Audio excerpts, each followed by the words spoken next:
তো বন্ধুরা, আমি শুভজিৎ। আজকে আপনাদের নিয়ে এসেছি এমন এক জায়গায় যেখানে গেলে আপনার প্রাকৃতিক সৌন্দর্য উপভোগ করবেন এবং মনে হবে যেন আপনারা বোলপুর বা শান্তিনিকেতন এসে গেছে। কিন্তু এটি কিন্তু আমাদের ভারতবর্ষে বা পশ্চিমবঙ্গের হুগলি জেলার একটি ছোট্ট জায়গা কুন্তিঘাট। এর প্রাকৃতিক সৌন্দর্য বর্তমানে খুবই ভাইরাল এবং সেই জায়গায় আজকে আমি এক্সপ্লোর করব এবং দেখাবো কী রয়েছে এবং কেন এত কি বলবো ভাইরাল হয়েছে এই জায়গাটি। তো চলুন শুরু করা যাক। প্রথমবার এসি লোকালে চললাম, তো সেমই, শুধু এসি আছে ঠান্ডা। তো চলো এখন যাই নৈহাটির উদ্দেশ্যে। নৈহাটি থেকে আবার পরে গন্তব্য যাব।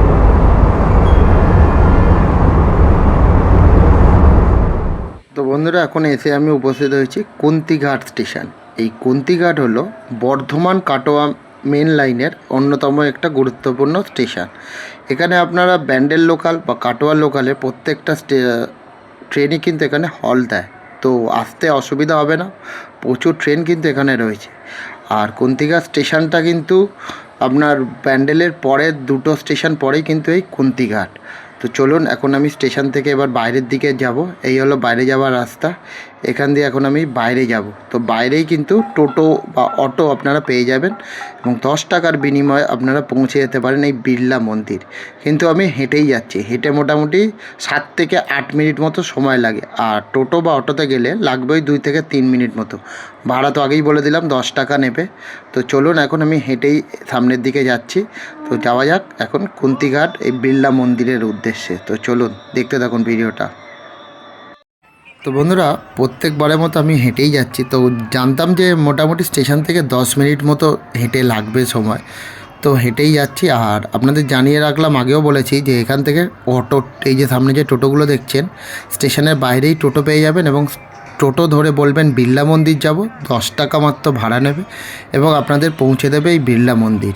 কিন্তু আমি হেঁটে যাওয়া ঠিক করলে যাতে আমি এখানকার সাধারণ মানুষ এবং আশেপাশের সৌন্দর্য যদি কিছু থাকে সেটাও আপনাদের এই ক্যামেরার মাধ্যমে দেখাতে পারবো। তো খুব বেশিক্ষণ সময় লাগলো না, 10 মিনিট মতোই লাগলো।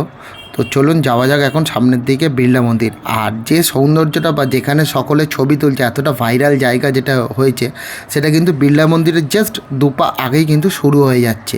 কিন্তু তার আগেও কিন্তু আর একটা জিনিস কিন্তু দেখার রয়েছে, সেটা হলো একমাত্র হ্যাঙ্গিং ব্রিজ। এটা হলো কাঠের হ্যাঙ্গিং ব্রিজ, যেটি কিন্তু প্রায় 100 বা শতাধিক বছরের পুরনো কিন্তু, এবং এরই তলা দিয়ে চলে যাচ্ছে কুন্তি নদী। এই কুন্তি নদীর নাম অনুসারেই কিন্তু এই জায়গার নাম হয়েছে কুন্তিঘাট। তো চলুন এখন সেই হ্যাঙ্গিং ব্রিজ আপনাদের দেখাবো। এই যে সামনে যে তোরণটা দেখছেন, এটাই কিন্তু হ্যাঙ্গিং ব্রিজ ঢোকার মুহূর্ত বা প্রবেশ পথ।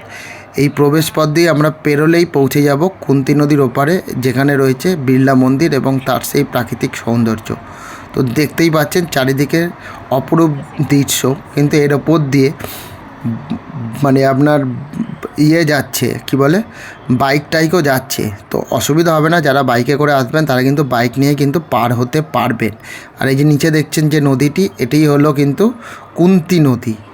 এই নদীর নাম অনুসারেই কিন্তু এই জায়গার নামকরণ করা হয়েছে এবং এখানে কিন্তু নদীতে এখনও কিন্তু নৌকা চলাচল করে। তো চলুন যাওয়া যাক সামনের দিকে। যারা টোটো করে আসবেন তাদের জন্য এই ভিডিওটা আমি এক্সট্রা করে রাখলাম। সেটা হলো এখানে কিন্তু টোটো কিন্তু পার হয়, টোটো কিন্তু যদি আগে নামিয়ে দেয়, তার জন্যই কিন্তু আমি দেখিয়ে রাখলাম টোটো কিন্তু ওপারে একদম বিড়লা মন্দির অবধি যাবে। সো এটাও কিন্তু একটা জানানোর দরকার ছিল, তাই জানিয়ে রাখলাম যে টোটো আগে যেন না নামে পড়েন, পুরো বিড়লা মন্দির অবধি কিন্তু যাবে। তো বন্ধুরা, আমরা এখন এসে উপস্থিত সেই ভাইরাল জায়গা, সেই ফুলের জায়গা, যেখানে এলে আপনাদের কিন্তু শান্তিনিকেতনের কথা অবশ্যই কিন্তু মনে পড়বে। তো চলুন সেই দৃশ্যটা এবার উপভোগ করুন।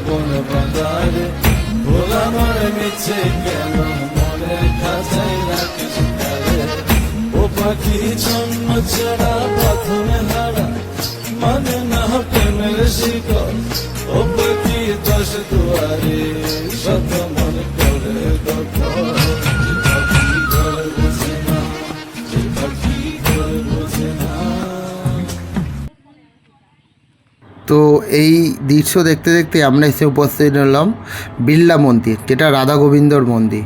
তো চলুন এবার একটু এই মন্দিরটা আপনাদের দর্শন করাই, বা মন্দিরে কি রয়েছে, কি মূর্তি রয়েছে সেগুলো আপনাদের দেখাবো।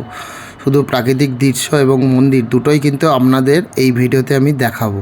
তো চলুন এবার মন্দিরের ভেতরের দৃশ্যগুলো কিছু দেখিনি। তার আগে পুরো জায়গাটি একবার এক্সপ্লোর করে নিলাম, করে নিয়ে পুরো যে প্রাকৃতিক সৌন্দর্য দেখানোর সেটা কিন্তু দেখাবো। এখানে প্রচুর মানুষ এসছে যারা আগে কাছে পিঠে থাকে এবং দূর দূর থেকেও প্রচুর মানুষ এখানে শ্যুট করছে, বাচ্চাদের ছবি তোলার জন্য এসছে, দেখতেই পাচ্ছি। তো বন্ধুরা এখন আমরা ঢুকে পড়লাম বিড়লা মন্দিরের মধ্যে। তো বিড়লা মন্দির হলো কুন্তিঘাটের জনপ্রিয় যে ট্রাভেল প্লেসগুলি রয়েছে তার মধ্যে অন্যতম। জায়গাটি খুবই কম পরিচিত বা নিম্নভাবে খুব বেশি পরিচিতি না পেলেও বর্তমানে কিন্তু এই জায়গা কিন্তু যথেষ্ট পরিমাণে বৃদ্ধি পাচ্ছে তার প্রাকৃতিক সৌন্দর্যের জন্য। তো বিড়লা মন্দির সাধারণত হয় বিড়লা পরিবারের উদ্দেশ্যে এবং এগুলি হিন্দু ধর্মের দুই দেবতা রাধাকৃষ্ণ এবং শিব দুর্গা কিন্তু এই মন্দিরের মধ্যে অবস্থান করে। তো প্রথমেই যে মূর্তিটি আমাদের চোখে পড়ে সেটা হলো রাধাকৃষ্ণ। তো এখানে কিন্তু রাধাকৃষ্ণের ভিডিও কিন্তু প্রথমেই দেখতে পেলাম এবং এখানে একটা খুব খারাপ অভিজ্ঞতা হলো, সেটাও এই ভিডিওতে জানিয়ে রাখি। সেটা হলো এখানকার যিনি ঠাকুরমশাই, পুরোহিত মশাই, তিনি কিন্তু চাঁদা বা মন্দিরে যে ডোনেশন করা হয় সেটা নিয়ে একটু আমাদের সাথে তর্কাতর্কি হয়েছে। উনি খুচরো পয়সা নেবেন না, এই নিয়ে সামান্য তর্কাতর্কি হলেও ব্যাপারটা মিটিয়ে নিয়ে আমরা খুব বেশি বাড়াই না কথা। তো আপাতত আমরা বাইরের যে প্রাকৃতিক সৌন্দর্য মন্দিরের চারিপাশে সেটাও একটু এক্সপ্লোর করলাম। তো ছোট্ট জায়গার ওপর মন্দিরটা হলেও এর কিন্তু সহাবস্থান বা এই জায়গাটাই যেখানে রয়েছে জায়গাটা ওয়েল মেনটেন কিন্তু রয়েছে। তো একটু খারাপ অভিজ্ঞতার সাথেও এই প্রাকৃতিক সৌন্দর্য দেখে মন্দিরের প্রাণ কিন্তু জুড়িয়ে গেল। তো একদিনে ভ্রমণের জন্য অতি উত্তম একটি স্থান কিন্তু কুন্তিঘাট। তো বর্তমানে জায়গাটা ভাইরাল এই প্রাকৃতিক সৌন্দর্যের জন্য হলেও এই বিড়লা মন্দির কিন্তু তার মধ্যে কিন্তু অন্যতম। তো একদিনে ঘুরে আসার অন্যতম এক দর্শনীয় স্থান কিন্তু কুন্তিঘাট। তো বলেই দিলাম যে কীভাবে আসবেন। হাওড়া কাটোয়া সেকশানে অন্যতম একটা গুরুত্বপূর্ণ স্টেশন হলো কুন্তিঘাট। তো শিয়ালদা থেকেও কিন্তু সকালে দুটি ট্রেন আপনারা পেয়ে যাবেন এবং হাওড়া থেকে অহরহ প্রচুর ট্রেন কিন্তু রয়েছে। আর এখানে আসতে গেলে ভাড়া লাগবে হাওড়া থেকে 20 টাকা মতো, আর ব্যান্ডেল থেকে 10 টাকা। তো জায়গা বিশেষে আপনারা ভাড়ার হেরফের কিন্তু হতে পারে। তো জায়গাটা অপরূপ সুন্দর, সেটা ভিডিওর মাধ্যমে দেখতেই পাচ্ছেন। একদিনে ঘুরতে আসা অন্যতম দর্শনীয় স্থান এই কুন্তিঘাট। এছাড়াও আরও যদি জায়গা থাকে তো অবশ্যই আমি ভিডিওতে দেখাতাম, কিন্তু আমাদের যেহেতু সময়টা খুবই কম তাই জন্য দেখানো সম্ভব হয়নি। তো চলুন দেখি আর কি রয়েছে সেগুলি দেখাই। বিড়লা মন্দিরে শুধু রাধাকৃষ্ণর সাথে সাথে কিন্তু হর পার্বতী বা শিব পার্বতীরও কিন্তু মূর্তি থাকে। তো এই সামনে যেটা দেখতে পাচ্ছেন এটা কিন্তু শিব আর পার্বতীর মূর্তি। তো সেটিও কিন্তু আপনাদের তুলে ধরলাম আমি এই ভিডিওতে। তো মন্দির দর্শন করে বন্ধুরা এখন আমরা চলছি আবার স্টেশনের উদ্দেশ্যে। এই স্টেশন থেকে আবার আমি এবার বাড়ি ফেরা পথ ধরবো। আর ভিডিওটা আমি এখানেই এন্ড করলাম। তো কেমন লাগলো আজকের ভিডিওটা অবশ্যই কিন্তু কমেন্ট করে জানাবেন। আর ভিডিওটি ভালো লাগলে লাইক, কমেন্ট এবং সাবস্ক্রাইব করে পাশে থাকবেন।